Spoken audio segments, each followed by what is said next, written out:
MNS प्रमुख राज ठाकरे औरंगाबाद में rally में पहुंच चुके हैं। आइए आपको दिखाते हैं राज ठाकरे क्या कह रहे हैं।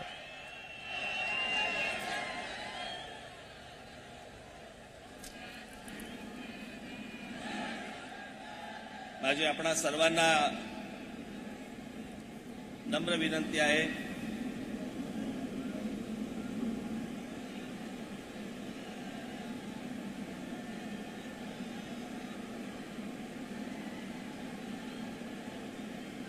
की आपल्या घोषणा आपलं बोलणं राकेश हे जर थांबलं तर मला अनेक विषय आपल्याशी आज बोलता येतील। मेरी सभी से ये नम्र विनंती है कि आप लोग अपनी घोषणाएं नारेबाजी कुछ समय के लिए बंद कर दीजिए। आज हम कई विषयों पर बात करने वाले हैं आपसे। आतमध्ये येता येत नाहीये कारण आतमध्ये जागाच नाहीये। कई सारे लोग अभी भी बाहर खड़े हैं क्योंकि अंदर आने के लिए उनके पास जगह ही नहीं है। 1 मेच्या महाराष्ट्र दिनाच्या सर्वांना मनपूर्वक शुभेच्छा देतो। आज मैं आप सभी को 1 मई यानी महाराष्ट्र दिवस की दिल से शुभकामनाएं देता हूं आणि बोलायला सुरुवात करतो और इसी के साथ अपने भाषण की शुरुआत करता हूं। खरं तर सभा होणार नाही होणार, राज ठाकरे सभा घ्यावी न घ्यावी,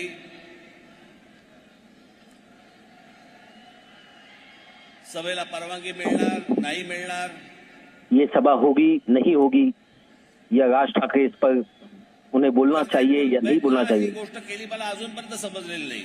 उन्हें इसकी इजाजत मिलेगी या नहीं, इन तमाम बातों को क्यों उछाला गया ये बात मुझे अब भी समझ में नहीं आती।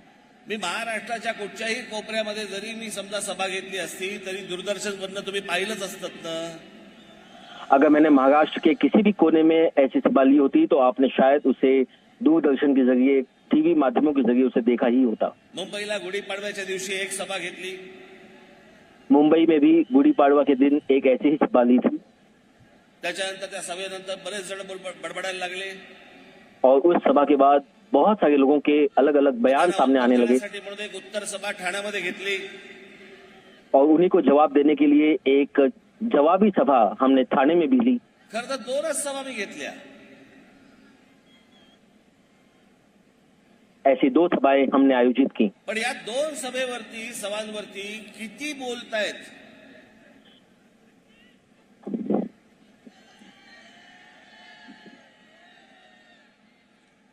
आणि मग ही ज्याला ठाण्याची सभा ज्याला झाली त्यावेळेला माझ्या और लेकिन इन 2 सभाओं को लेकर के लोगों ने कितने बयान किए। धोत्रेंनी मला फोन केला और जब ये हमने थाने में जो सभा ली थी उसके बाद मुझे किसी ने फोन किया।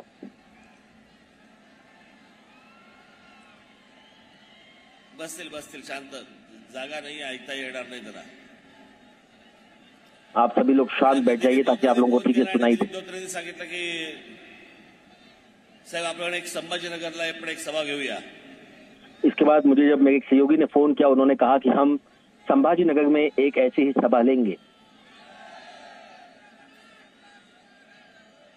आणि म्हटलं हा तर संभाजीनगर हा तर महाराष्ट्राचा मध्य और संभाजीनगर तो महाराष्ट्र के केंद्र में है।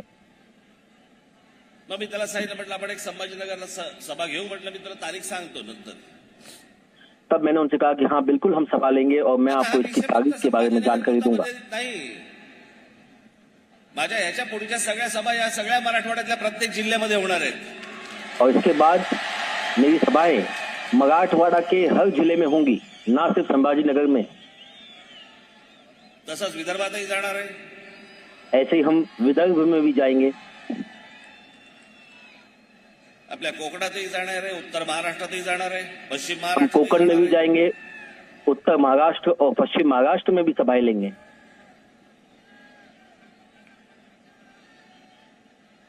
पण या सभांना आडकाठी आणून काहीच होणार नाही। मी कुठेही बोललो तरी ते लोकांपर्यंत पोहोचणारच आहे। लेकिन इन सभाओं के बीच में अड़चन पैदा करके आपको कुछ हासिल नहीं होने वाला है, क्योंकि मैं जहां कुछ भी जो कुछ भी कहूंगा वो लोगों तक पहुंचना ही है। सूर्य उगवतोच,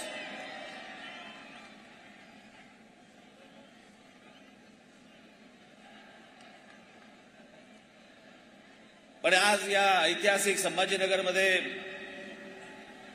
और आज इस ऐतिहासिक दिन जी काय संभाजीनगर में जी काय आहे ती म्हटलं आता जरा संभाजीनगर मध्ये काढू. जो कुछ भी डाउट लोगों के मन में है, सोचा आज उसे क्यों ना संभाजीनगर में साफ कर मला दे. कल्पना आहे की महाराष्ट्रामध्ये अनेक प्रश्न आहेत. पिण्याच्या पाण्याचा प्रश्न आहे, संभाजीनगरमध्ये शहराचा मध्ये पिण्याच्या पाण्याचा प्रश्न आहे. 10 दिवसांनी मुझे इस पिण्याचं बात पाणी की येतं. जानकारी है कि महाराष्ट्र में कई सारे दूसरे बड़े सवाल है. पीने के पानी का मुद्दा है, संभाजीनगर में भी पीने के पानी का मुद्दा है. सगळेच अडचणी आहेत, सगळेच प्रश्न प्रलंबित आहेत. मला कई याची सारे संपूर्ण सवालों के कल्पना आहे. जवाब अभी भी बाकी है. कई सारे मुद्दे अभी भी प्रलंबित है. पण आजचे जे काही प्रमुख विषय आहेत, या प्रमुख विषयांना धरून मी आजचं तुमच्याशी बोलणार आहे. लेकिन आज के जो प्रमुख विषय हैं, उन्हीं प्रमुख विषयों पर मैं आज आपसे बात करने के लिए यहाँ पर आया हूँ. आज या संभाजीनगरमध्ये खरं तर या संभाजीनगरचं याचं मूळ नाव खडकी. आज इस संभाजीनगर में सच कहें तो इस संभाजीनगर का असली नाम खड़गी है. आपल्या दोन्ही राजधान्या इथल्याच.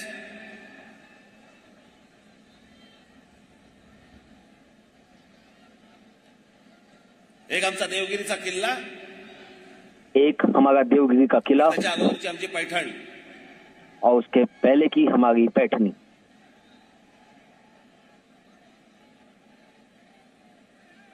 मला असं वाटतं आजचा महाराष्ट्र दिन 1 मे आपण साजरा करताना पहिल्यांदा आपण थोडासा महाराष्ट्र नीट समजून घेणं गरजेचं आहे. कारण जर मुझे ऐसा लगता है कि आज जब समजलं हम 1 मई को महाराष्ट्र दिन सेलिब्रेट कर रहे हैं, तो ऐसे में सबसे पहले महाराष्ट्र के बारे में थोड़ी सी जानकारी जुटाना, महाराष्ट्र के बारे में जानना बेहद जरूरी पण है. जो समाज इतिहास विसरला त्याच्या पायाखालचा भूगोल सटकलेला आहे.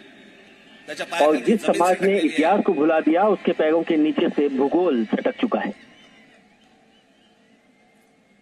आणि म्हणून मला असं वाटतं की थोडासा इतिहास आपण समजून घेणं गरजेचं आहे की आपण कोण आहोत. और इसीलिए मुझे लगता है कि ये इतिहास जानना बेहद जरूरी है कि हम आखिर कौन हैं. आपण महाराष्ट्राचे आहोत, आपण मराठी आहोत. हम महाराष्ट्र के हैं, हम मराठी हैं. या महाराष्ट्राने आजपर्यंत या देशाला काय काय दिलं. इस महाराष्ट्र ने इस देश को अब तक क्या दिया, इस सब की जानकारी होना बेहद जरूरी है. पण आमच्या ज्ञानेश्वर गेल्यानंतर ज्या वेळेला अल्लाउद्दीन खिलजी ज्या वेळेला महाराष्ट्रामध्ये इथे आला, लेकिन हमारे ज्ञानेश्वर के जाने के बाद जब अलाउद्दीन खिलजी यहाँ पर महाराष्ट्र में आए आणि आमच्या देवगिरीच्या किल्ल्यामध्ये ज्यावेळी शिरला, और जब हमारे देवगिरी के इस किले में वो अंदर गया, काय चाललं रे तिकडे.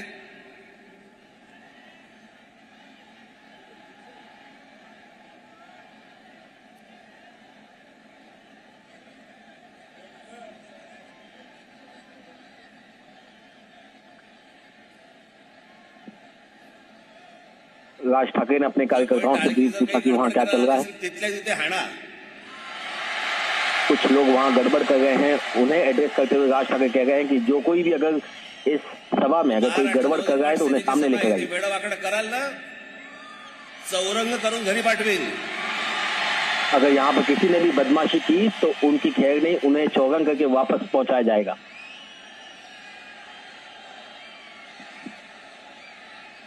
बसा बसा. आप सभी लोग बैठ जाइए. काय नाही झालं, बसा. बैठ जाइए. आप सभी लोग शांति से बैठ जाइए.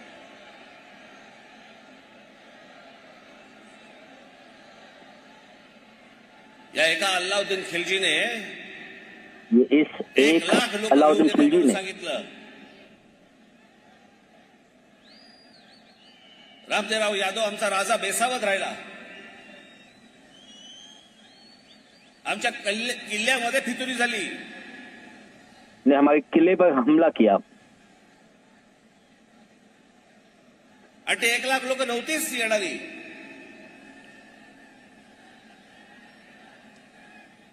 आलेले लोक काही हजारात होती. कुछ 1 लाख जितने लोग वहाँ नहीं थे, लोग सिर्फ हजारों में थे. मला कळतं नाही. आजच्या सोशल मीडियावरती आपल्याला बघतो ना आपण. अल्लाउद्दीन खिलजीचं सैन्य येतंय, ही महाराष्ट्रातली पहिली फेक न्यूज. अल्लाउद्दीन खिलजी की सेना आ गई है, ये उस समय की महाराष्ट्र की आपण पहली fake news न्यूज। हल्ली फक्त व्हॉट्सअपवरती बघतो. Fake news. वाटेल ते देतात, वाटेल ते सांगतात. हम इन दिनों ऐसी ही फेक न्यूज सोशल मीडिया पर भी सुनते हैं, देखते हैं। आमच्या महाराष्ट्राची कन्या रामदेवराव यादवांची मुलगी हिला अल्लाउद्दीन खिलजी पळवून घेऊन गेला. हमारे महाराष्ट्र की एक कन्या को अल्लाउद्दीन खिलजी भगा कर ले गया। महाराष्ट्रामध्ये अंधकार पुढचे साधारणपणे 400 वर्ष महाराष्ट्र खितपत होता. महाराष्ट्र ने ऐसी कई गलत खबरें भी उस समय झेली। या महाराष्ट्रातल्या माझ्या माता भगिनींवरती अत्याचार होत होते. इस महाराष्ट्र के माता बहनों पर अत्याचार हो रहे थे उस मंदिरं समय, पाडली जात होती. मंदिर तोड़े जा रहे थे उस समय।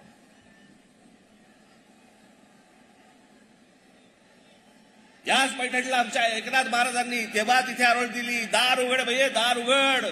हे नाही पाहत आता पावत.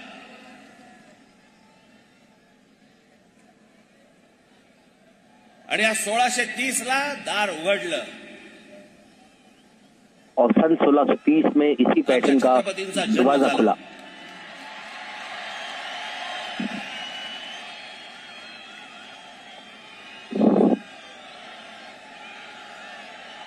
स्वाभिमानाने कसं जगायचं असतं आणि काय जगायचं असतं हे आमच्या राजाने शिकवलं.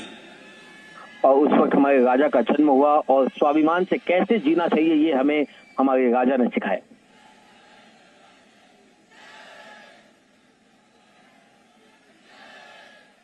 महाराज गेले.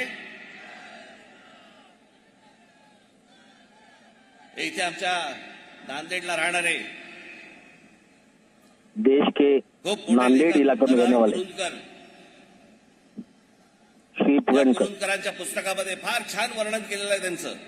उनकी किताबों में इस बारे में बहुत अच्छा वर्णन किया गया है ते छत्रपती शिवाजी महाराज म्हणजे कोण होते.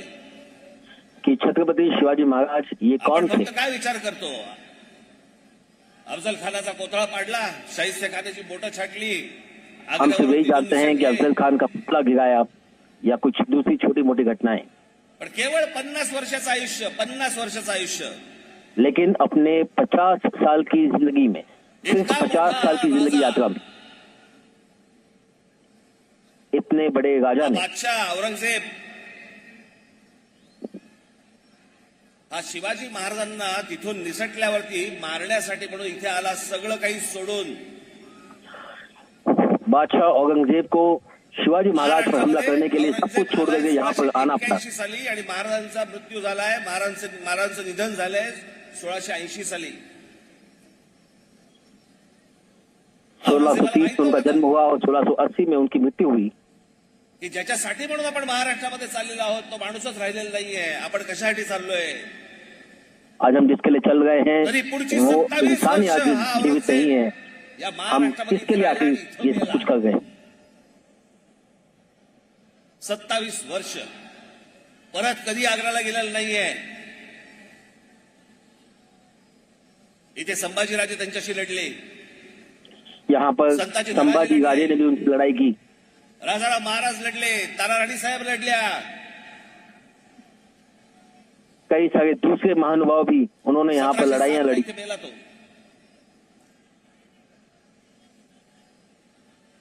औरंगजेबाने जी पत्र पाठवलेली आहेत ना, औरंगजेब ने जो चिट्ठियां भेजी हुई हैं, ती जी पत्र पाठवलेली आहेत त्या पत्रामध्ये तो कोणाचाही उल्लेख नाही करत. त्या पत्रामध्ये फक्त उल्लेख करतोय शिवाजी अजून मला छळतोय. उन चिट्ठियों में उसने किसी का भी जिक्र नहीं किया। उन्होंने जिसका जिक्र किया है वो सिर्फ छत्रपति शिवाजी महाराज का, कि छत्रपति शिवाजी महाराज आज भी मेरे साथ छल कर रहे हैं, मुझे परेशान कर रहे हैं। तो वेडा नव्हता, खुळा नव्हता. त्या औरंगजेबाला फक्त औरंगजेब कोई कळलं एक पागल इंसान नहीं था की शिवाजी व्यक्ती नाहीये, शिवाजी हा विचार आहे.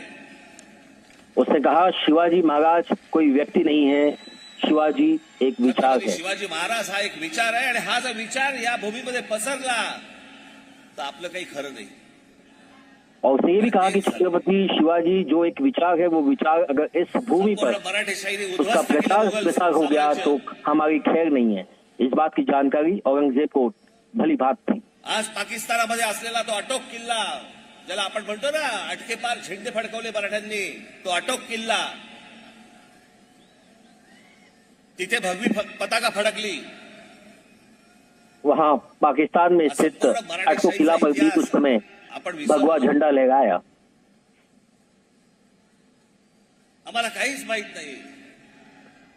आप लोगों को इसकी कोई जानकारी नहीं. फक्त साजऱ्या करतोय आम्ही महापुरुषांच्या. हम सिर्फ महापुरुषों की जयंती मना रहे हैं.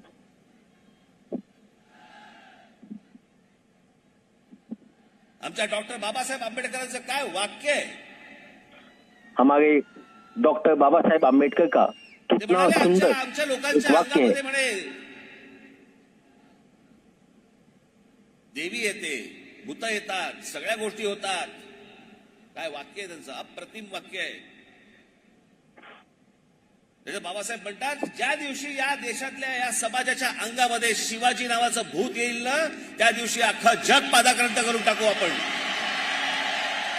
अम्बेडकर ने कहा कि जिस दिन इस देश के लोगों में शिवाजी महाराज की आत्मा आ जाएगी, उस दिन हम पूरी दुनिया बदल सकते हैं. इतना खूबसूरत अप्रतिम बात डॉक्टर बाबा साहेब आंबेडकर ने कही. ही आमची मराठीशाही, हा आमचा महाराष्ट्र. ये हमारी मराठी शाही है, यही हमारा महाराष्ट्र है.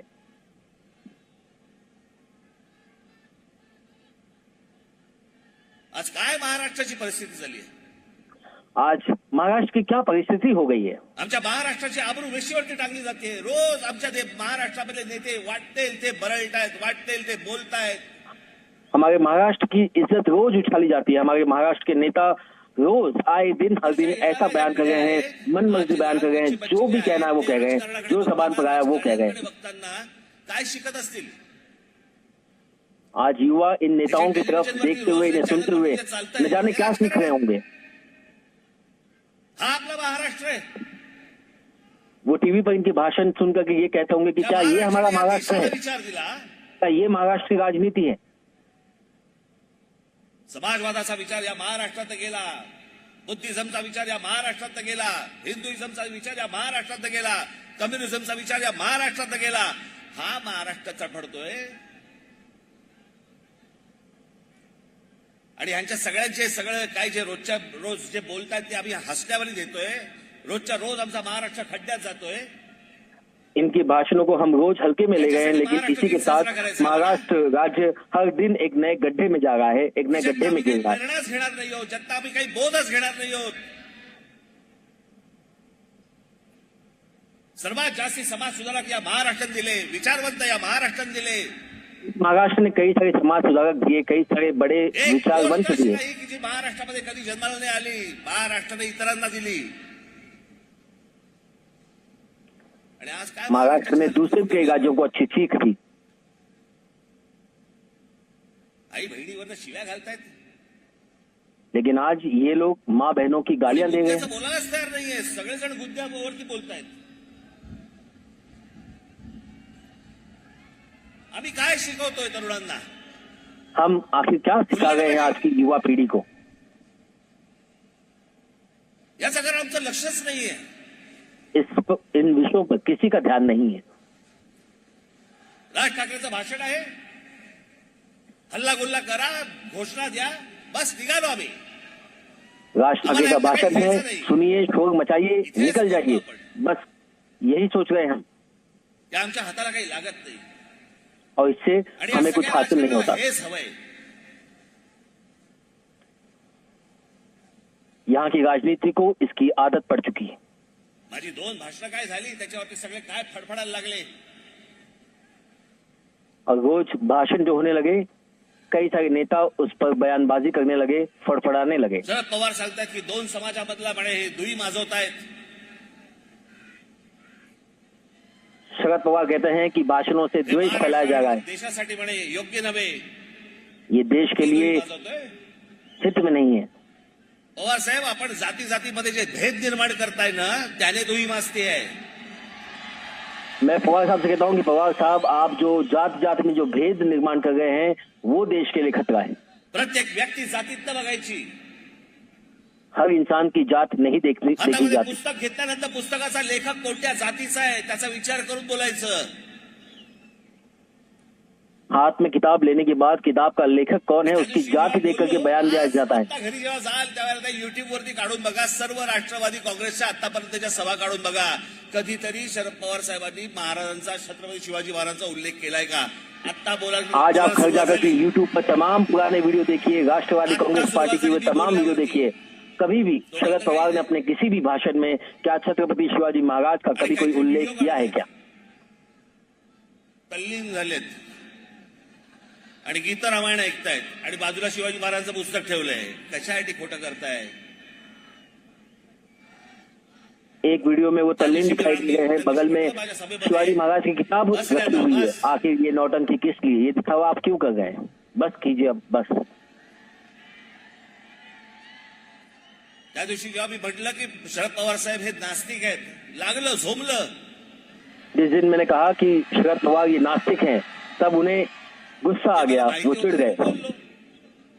मुझे जो जानकारी थी मैंने वो कहा। देवाचे बिवाचे फोटो काढले सगळे, पूजा करताना, नमस्कार करताना वगैरे। अहो, देवा बिवाचे कशाला फोटो काढताय? आपली उन्होंने पुरानी सब तमाम वो तस्वीरें बाहर निकाली जिसमें वो भगवान की पूजा कर रहे हैं।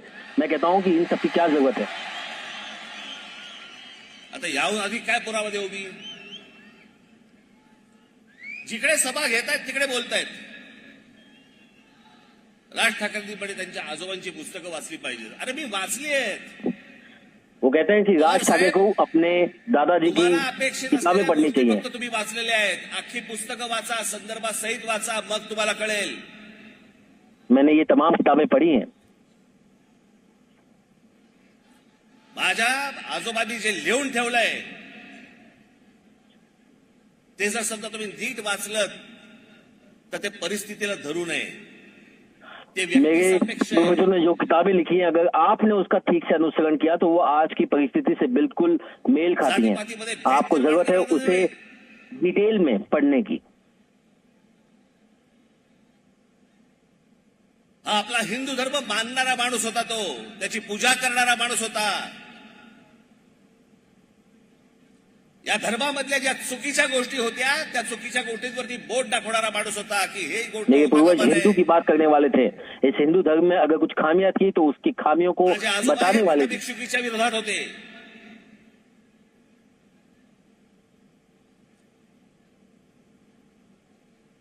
धर्म मानणारा माणूस होता, म्हणून मी आज पवार साहेबांसाठी काही संदर्भ आणलेत।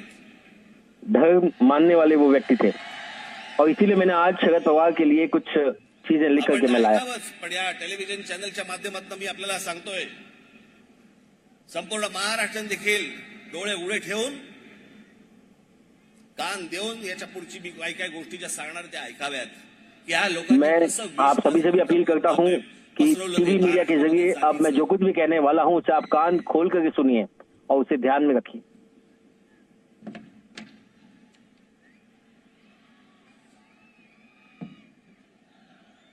मी प्रबोधनकारांच्या काही पुस्तकं आणि त्यातले मैं संदर्भ प्रबोधनकार इनकी कुछ किताबें और कुछ संदर्भ आज सामने लाया हूं। सांगण्यासाठी म्हणून इथे लिहून आणलेत की जर जमलं तर आपण हे वाचावेत। पवार साहेब, माझ्या आजोबांचं पहिलं पुस्तक आहे माझी जीवनगाथा। पहिलं पुस्तक म्हणजे शेवटचं पुस्तक। पवार साहेब, ये मेरे पूर्वज, मेरे दादा, इनकी ये पहली किताब है प्रबोधनकार ठाकरे इनकी। त्याच्यामध्ये पान क्रमांक 101 वरती हिंदू धर्माच्या एक नंबर प्रचाराबाबत केलेलं काम 101 पर हिंदू धर्म के बारे में कुछ खास बातें लिखी हुई। मिशनरी चळवळ स्थापन करणारा हे माझे आजोबा होते।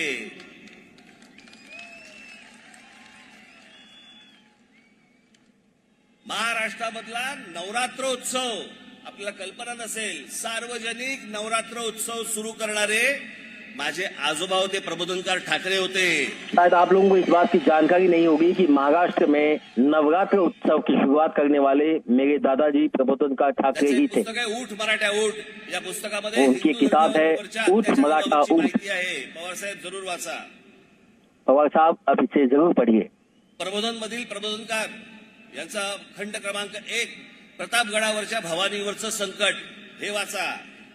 रायगडचे आप इनकी दूसरी किताबें भी पढ़ी है। राजधर्म वाचा।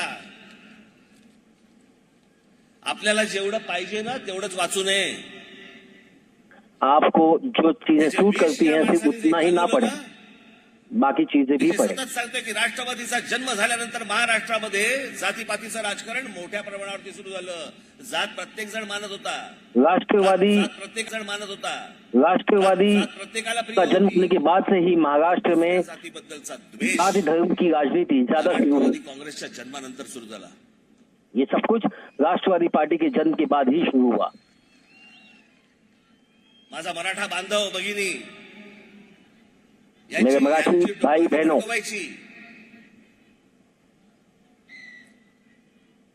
मग कोठे जेम्स लेन सारखा एक माणूस उभा करायचा, इन्हें पहले भड़काना त्याने काहीतरी पुस्तक लिहिलं, त्या पुस्तकामधले काहीतरी गोष्टी काढायच्या और फिर किसी किताब का कोई एक अंश बाहर आणि ज्या निकालना। माणसाने संपूर्ण महाराष्ट्रात नव्हे तर देशात छत्रपती शिवाजी महाराज घराघरापर्यंत पोहोचवले, और जिस व्यक्ति ने सिर्फ काळामध्ये पवार साहेबांनी महाराष्ट्र में नहीं पुरंदरेंना त्रास द्यायला सुरुवात केली. देश भर में छत्रपति शिवाजी महाराज की बातों को घर घर तक पहुंचाया। उन बाबा साहेब पुरंदरे को भी तकलीफ देने की शुरुआत की। पवार साहेबांना मला एकच गोष्ट सांगायची आहे, या राज ठाकरे आहे ना, आमचं घर, आमच्या घरामध्ये आम्हाला कधी जातपात शिकवली नाही, आम्हाला जातपात माहिती नाही, आम्ही जातपात कधी बघत नाही. आणि मैं सर पास आपको यही कहना चाहूंगा कि ये जो राज ठाकरे का जो घर है, परिवार है, इसमें हमें कभी जात पात बताई नहीं गई। हमें जात पात के बारे में कोई जानकारी नहीं, हमने कभी ऐसी राजनीति नहीं की। तुमच्या मतांच्या राजकारणासाठी हे सगळं ध्रुवीकरण करायचं जर एवढंच आहे तर मग रायगडावरची समाधी ही कोणी बांधली? अगर आप अपने वोट बैंक के लिए ध्रुवीकरण की अगर राजनीति करना चाहते हैं तो रायगढ़ पर किसने सभा ली थी? आमच्या लोकमान्य टिळकांनी बांधली. लोकमान्य टिळकांना आता तुम्ही काय ब्राह्मण म्हणून बघणार आहात का? अब वो सभा लोकमान्य तिलक ने उस समय ली थी, क्या आप लोकमान्य तिलक को भी उनकी जाति के हिसाब से देखेंगे? नाव काय? मराठा.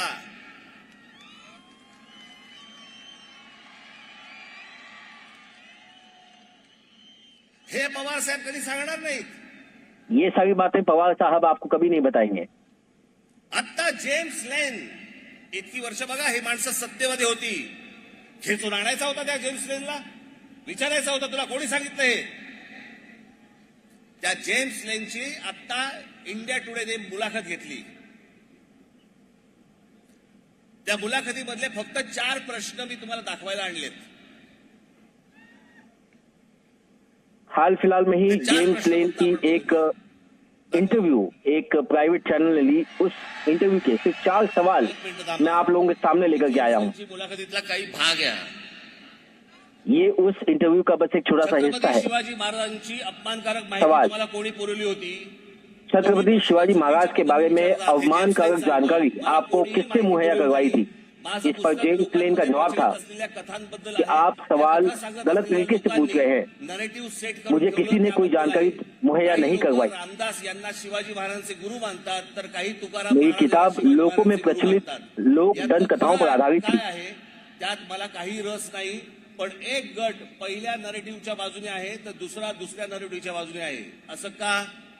पुढे तुमच्याकडे असलेल्या अपमानकारक माहितीचा आधार काय? उनको दूसरा सवाल पूछा गया कि शिवाजी महाराज के बारे में आपके पास जो गलत तथ्य हैं उसका आधार क्या है? कुठलंही ऐतिहासिक तथ्य मांडल्याचा दावा केलेला नाही. मी शिवाजी महाराजांचा अपमान उस पर जेम्स लेन ने कहा कि मैं ये तमाम बातें सिर्फ पुन्हा सांगतो, मी लोगों ने कही हुई बातों पर मैंने लिखी है। तथ्यांबद्दल नाही. फिर से उनको सवाल पूछा गया कि क्या इस बारे में आपकी बाबा साहेब पुरंदरे से भी बातचीत हुई? होतं का? त्यांचं म्हणणं काय होतं? मी कधीही बाबासाहेब पुरंदरेशी एका शब्दानेही बोललेलो नाही. और उन्होंने जानकारी दी, खुलासा किया कि मेरी कभी भी बाबा साहेब पुरंदरे से कभी कोई मुलाकात नहीं हुई। मागे घेतले ते कशामुळे? युक्तिवाद करताना मी पुरेशी काळजी घेतली नाही, त्याचा परिणाम इतरांना भोगावा लागला. मैंने उस समय इन तमाम चीजों के कॉन्सिक्वेंसेस नहीं सोचे और उसका खामियाजा दूसरे लोगों को भुगतना पड़ा। ये बात कही थी जेम्स लेन। भेटलेलं नाहीये. ते माझं ऐतिहासिक पुस्तक, माझ्या त्यामध्ये इतिहास नाहीये. तुमची केंद्रामध्ये सत्ता होती, तुम्ही कृषी मंत्री होता, का नाही फरफटत आणला त्याला?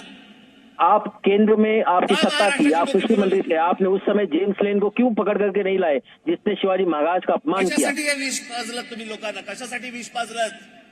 किस लिए आपने लोगों में ये जहर शिवाजी आपने खोला? रामदास स्वामी होते का जेम्स लेन की किताबों पर कभी कोई कार्रवाई नहीं की। परत तुम्ही जातीने बघणार आहात? क्या इन तमाम लोगों की तरफ आप उनकी जाति के आधार पर उन्हें देखेंगे? शिवाजी महाराज कधी बोलले की रामदास स्वामी माझे गुरु होते म्हणून? गुरु शिष्याचा नात्याचा काही संबंधच येत नाही.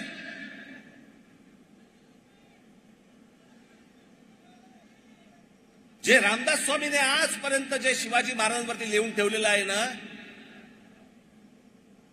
मी त्याच्या श्री रामदास स्वामी ने जो शिवाजी महाराज पर आज तक जो लिख करके रखा हुआ है उसका कहीं भी कभी जिक्र नहीं किया जाता.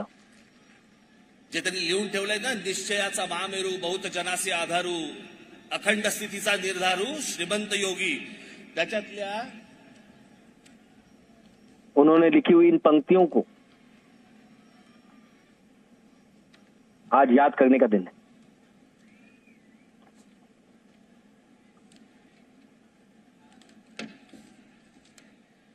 त्याच्यातले फक्त शेवटच्या 3 ओळी वाचून दाखवतो. मैं एक बार फिर से आपको सिर्फ आखिर की 3 पंक्तियां पढ़ करके सुनाता हूँ. लाउड स्पीकर पर मैं बात करूंगा लेकिन थोड़े समय में. तुमचे देशी या ओळी येत नाहीत फारशा, पण हे मी तुमच्यासमोर पूर्ण वाचून दाखवतो म्हणून मी त्यात फक्त शेवटच्या 3 ओळी वाचून दाखवतो. तुमचे मैं देशी सिर्फ वास्तव्य केले, आखिर की 3 पंक्तियां आपके सामने पढ़ के सुनाऊंगा. विस्मरण झाले काय रेणो, सर्वज्ञ मंडळी धर्ममूर्ती काय सांगणे तुम्हाप्रती, परी धर्म संस्थापनेची कीर्ती सांभाळली पाहिजे. उदंड राजकारण तटले तेने चित्त विभागिले, प्रसंग नसता लिहिले क्षमा केली पाहिजे. रामदास स्वामी छत्रपतींना सांगतायत क्षमा केली पाहिजे, माफ करा. रामदास स्वामी छत्रपति शिवाजी महाराज से कहते हैं कि माफ करना चाहिए, क्षमा देनी चाहिए. दाखवा मला. मी इतके वर्ष शिकलो, मला नाही आजपर्यंत आठवत कुठच्या शिक्षकांनी मला माफी मागितली माझी.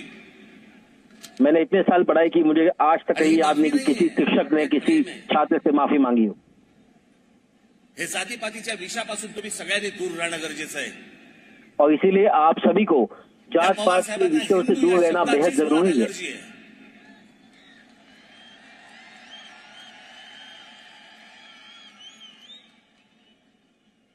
प्रत्येक वेळेला बोलताना शाहू फुले आंबेडकरांचा महाराष्ट्र हो तो आहेच. हर समय ये बात करते हैं तो सिर्फ शाहू फुले और अम्बेडकर की महाराष्ट्र की बात करते हैं. वो तो उनका महाराष्ट्र है ही, लेकिन उसके साथ ये महाराष्ट्र कई सारे दूसरे महापुरुषों का भी है. त्यांचा विचार घेऊन ते पुढे गेले, पण कधी पवार साहेबांच्या तोंडी शिवाजी महाराजांचं नाव कधी ऐकलं नाही. लेकिन इन सब के बावजूद कभी भी आता बोलायला लागले. शरद पवार के मुंह से छत्रपति शिवाजी महाराज का नाम कभी सुनाई नहीं दिया. सगळ्या राष्ट्रवादीच्या सभा तुमच्या समोर आहेत, घरी जाऊन बघू शकता, फोटो पण नसतो. ये तमाम राष्ट्रवादी पार्टी की सभाएं आपके सामने हैं, आप इसे कभी भी घर जाकर के देख सकते हैं. या सगळ्या गोष्टींपासून हे मुद्दामून आपल्याला सांगतोय, कारण हे जे सत्य जे चालू आहे ना त्यांचं. आणि पवार साहेब पहिली गोष्ट आपल्याला निश्चितपणे सांगतो, मी जात मानत नाही, मला जातीशी काही देणं घेणं नाही. इथे कोणा ब्राह्मणांची बाजू घेण्यासाठी म्हणून मी पण उभा नाहीये आणि कोणाचीच बाजू घेणार नाहीये. पवार साहब, मैं आपको ये साफ बात कह दूं कि मैं किसी भी ब्राह्मण की कोई पक्ष लेने के लिए यहाँ पर नहीं खड़ा हूँ. मुझे जात पात के बारे में कोई जानकारी नहीं है, ना मैं करता हूँ. और आप ये गलत फहमी में मत रहिए कि मैं किसी एक ब्राह्मण व्यक्ति के समर्थन में यहाँ पर खड़ा हूँ. या 18 पगड जातींमध्ये विष घालवलं तुम्ही का? तुम्हाला सगळ्यांमध्ये मतं पाहिजेत म्हणून, आमदार निवडून द्यायला पाहिजेत म्हणून. आप ये सब कुछ क्यों कह रहे हैं? अपनी राजनीति चमकाने के लिए आप चाहते हैं कि आपके लोग जीत करके आए, इसलिए. कॉलेज पर्यंत गेलं, शाळेमध्ये मुलं एकमेकांकडे जी सहज जायची, सहज भेटायची, ती आता विचार करायला लागली, हा कोणत्या जातीचा आणि तो कोणत्या जातीचा. आज इसका असर ये पड़ा है कि स्कूल कॉलेजों में बच्चे एक दूसरे को इसी नजर से देखते हैं कि ये किस जात का है, वो किस जात का है. आणि म्हणून महाराष्ट्र दिवस साजरा करायचा आम्ही. इतनी गंदी राजनीति के बाद क्या इस तरीके से हम महाराष्ट्र दिवस को सेलिब्रेट करें? मराठी कधी होणार?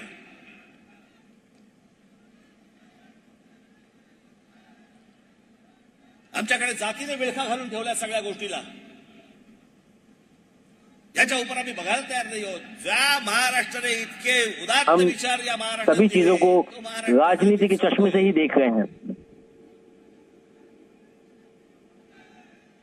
त्याचा दिवस साजरा करायचा आम्ही. क्या इस बात को हम आज मनाएं, उस बात की खुशियां मनाएं महाराष्ट्र दिवस पर? या आता लाउडस्पीकरचा विषय और अब ये लाउड स्पीकर का विषय।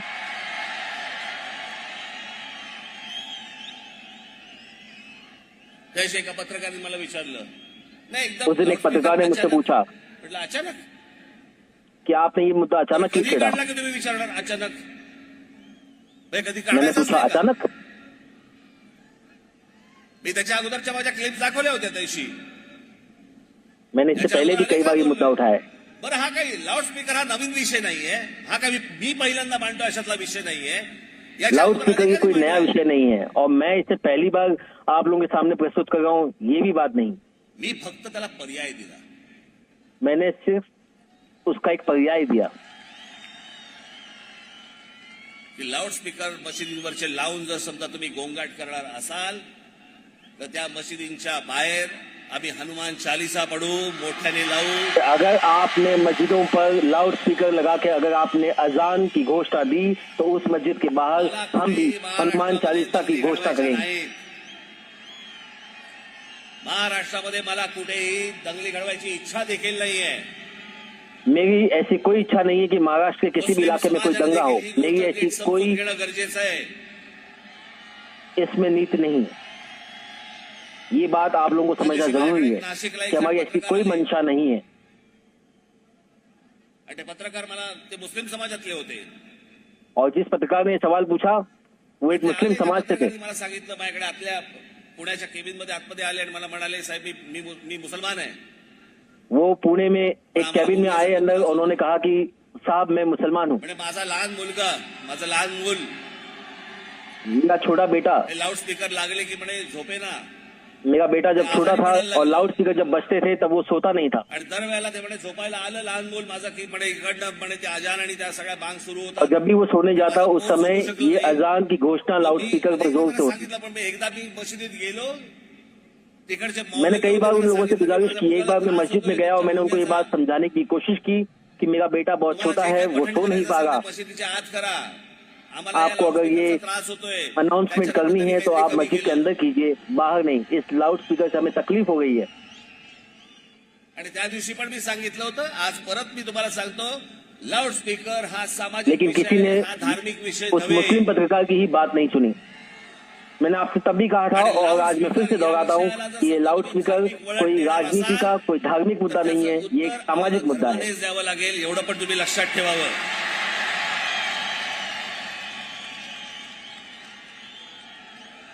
आमची इच्छा नसताना आम्हाला टोकाची भूमिका घ्यायला लावू नका। हमारी इच्छा न होते हुए भी हमें ऐसी भूमिका लेने पर आम्हाला बिघडवायची मजबूर नाही, मत कीजिए। गरजही नाही। ये सब करने की हमारी इच्छा भी नहीं है और ना ही हमें जरूरत है। समजा लाऊडस्पीकर जर उतरवले जाऊ शकतात तर माझ्या महाराष्ट्रात का नाही उतरवले जाऊ शकत? अगर दूसरे राज्यों में लाउड स्पीकर नीचे उतारे जा सकते हैं तो वो लाउड स्पीकर मेरे महाराष्ट्र में क्यों नहीं उतारे जा सकते? सगळेच्या सगळे लाऊडस्पीकर अनधिकृत आहेत। ये तमाम सारे लाउड सुप्रीम स्पीकर कोर्टाने इलीगल सांगितलं हैं, आहे, अवैध हैं। स्थानिक पोलीस स्टेशनला किंवा त्यांना विचारल्याशिवाय तुम्ही लाऊडस्पीकर लावू शकत नाही, त्यांची परवानगी घ्यावी लागते। किती मशिदींकडे परवानगी आहेत? अब ये पता कीजिए कि कितने मस्जिदों के पास पुलिस की परमिशन है। बिना पुलिस के परमिशन के लाउड स्पीकर लगाना अवैध है, लेकिन इन किसी के पास भी कोई परमिशन नहीं। कालच कोणीतरी सांगितलं इथे संभाजीनगरमध्ये 600 मशिदी आहेत। मुझे किसी ने बताया कि संभाजीनगर में 600 मस्जिदें हैं। बांगेची कॉन्सर्ट चालते की काय इकडे? तो आप सोचिए कि यहाँ पर क्या अजान की कॉन्सर्ट चलती हैं? असं फक्त संभाजीनगरमध्ये नाही, अख्ख्या देशभर आहे। और ऐसी हालत सिर्फ संभाजीनगर में नहीं, पूरे देश में है। खाली आले पाहिजे, सगळ्यांना समान धर्म असला पाहिजे। सबके लिए समान धर्म रहना चाहिए। प्रत्येक वेळेला आम्हीच का भोगायचं? हर समय सिर्फ हम ही क्यों कॉम्प्रोमाइज करें? तुम्हाला सभा घ्यायची असली की लगेच सांगतात की नाही नाही हा सायलेंस झोन आहे। इथे जब हमें कोई शाळा सभा आहे, लेनी होती है तो हमें शाळा बताया जाता है कि नहीं नहीं ये एक साइलेंस जोन है। हा सायलेंस झोन आहे, इथे शाळा आहे, इथे मंदिर आहे, इथे सभा नाही घेऊ ये एक शकत। साइलेंस जोन है, यहाँ पर एक मंदिर है, यहाँ पर एक स्कूल है, यहाँ पर आप सभा नहीं ले सकते। रस्त्यावरती येऊन तुम्ही नमाज पढ़ताय, लेकिन इन मस्जिदों के लिए कोई रोक टोक कोणी नहीं है। अधिकार दिले तुम्हाला? आप सड़क पर आकर के नमाज पढ़ते हैं, किसने आपको अधिकार दिया? माझी शासनाला पण नम्र विनंती आहे, मेरी सरकार से भी नम्र विनंती है,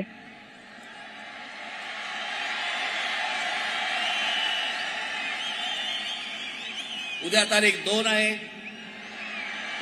2 तारीख है. 3 तारखेला ईद आहे. 3 तारीख को ईद है. त्यांच्या सणामध्ये मला कुठच्याही प्रकारचं विष घालवायचं नाही. उनके त्योहार में मुझे 4 कोई तारखेपासून ऐकणार आपत्ति नाही. पैदा नहीं करनी, लेकिन 4 तारीख मेरी है. माझी महाराष्ट्रातल्या सर्व तमाम हिंदू बांधवांना भगिनींना माझी विनंती आहे, हात जोडून विनंती आहे. मेरे देश के तमाम हिंदू भाई बहनों से मेरी विनंती है, हाथ जोड़कर ये विनंती है.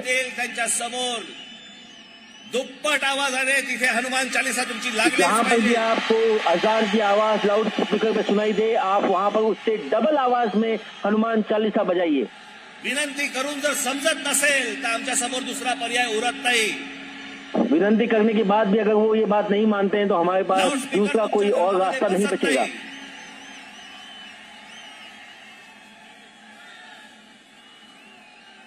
जे सुप्रीम कोर्टाचे नियम सुप्रीम कोर्टाचे नियम म्हणून सांगताय ना. जो लोग बार बार सुप्रीम कोर्ट के नियमों की बात कर रहे हैं,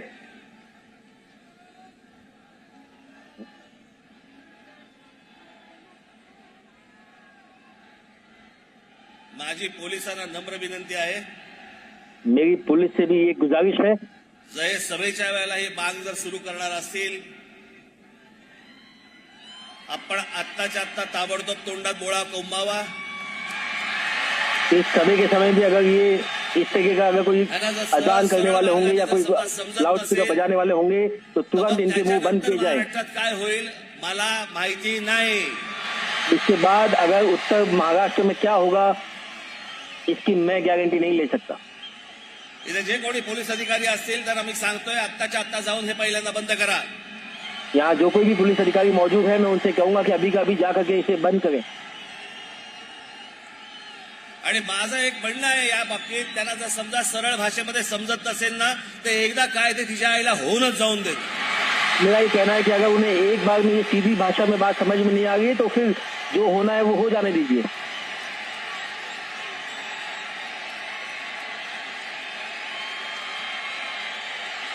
अजिबात शांत बसता कामा नये तुम्ही.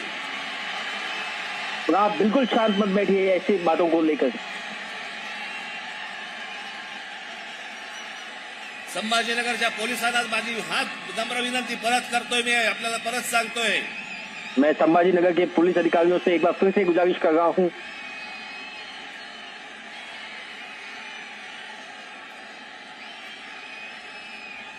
हे जर या पद्धतीने वागणार असतील, त्यांना जर सरळ सांगून जर समजा समजत नसेल कि वो इस तरीके से अगर व्यवहार करने वाले हैं और उन्हें अगर यांना एकदा सही तरीके से बातें समझ में नहीं आ रही हैं. आणि म्हणून माझी पोलिसांना विनंती आहे की हे पहिल्यांदा थोबाडं बंद करा या लोकांची.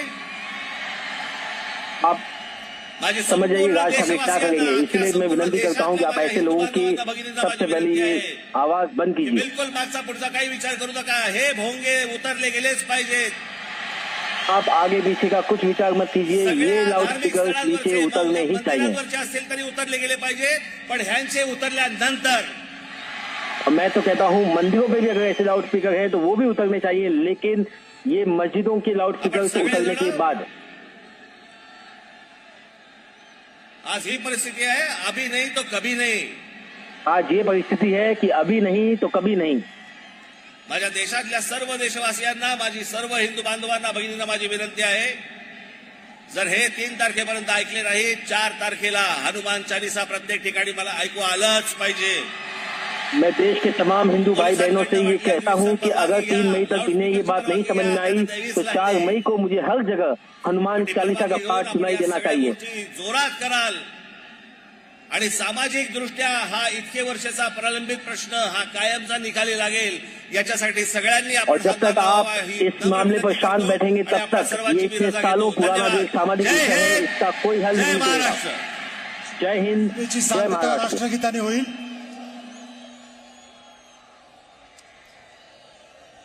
राष्ट्रगीत